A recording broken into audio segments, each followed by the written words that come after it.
Welcome back to course number 8, Student Loans and Education Financing. In this lecture, we'll explore repayment terms and interest accrual.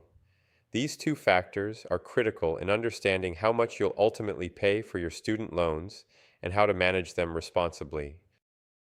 Repayment terms refer to the length of time you have to pay back your student loan. They also outline the type of repayment plan you're on, such as standard repayment, graduated repayment, or income-driven repayment. These terms affect both your monthly payment amount and the total interest you'll pay. The standard repayment plan typically lasts 10 years. Payments are fixed, meaning you pay the same amount each month until the loan is fully repaid. This plan helps you pay off your loans faster with less interest, but the monthly payments may be higher than other options. The graduated repayment plan starts with lower payments that increase every 2 years. This option is designed for students who expect their income to rise over time. While it makes early payments easier, you'll pay more interest over the life of the loan compared to standard repayment. Income-driven repayment plans adjust your monthly payments based on your income and family size. These plans can make payments more affordable, but they extend the repayment term up to 20 or 25 years. This means you'll likely pay more in interest, though some remaining balance may be forgiven after the repayment period. Interest is the cost of borrowing money, and it accrues on your loan balance. Federal loans usually have fixed interest rates, while private loans may have fixed or variable rates. Understanding how and when interest accrues is key to managing debt effectively. With subsidized federal loans, the government pays your interest while you're in school during grace periods and deferment. With unsubsidized loans, interest starts accruing as soon as the money is disbursed.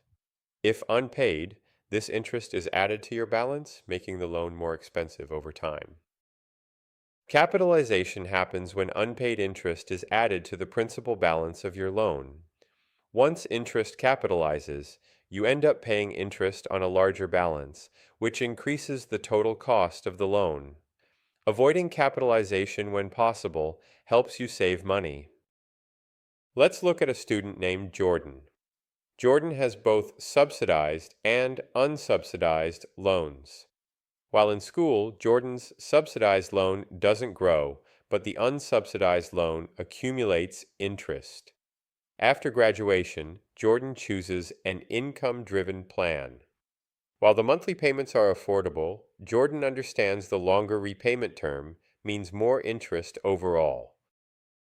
To manage repayment effectively, know your repayment plan, pay attention to interest accrual, make extra payments when possible, and avoid letting interest capitalize. Consider loan consolidation or refinancing if it lowers your overall costs. Staying proactive makes repayment less stressful. To summarize, repayment terms determine how long you'll be paying off loans, and interest accrual affects the total cost.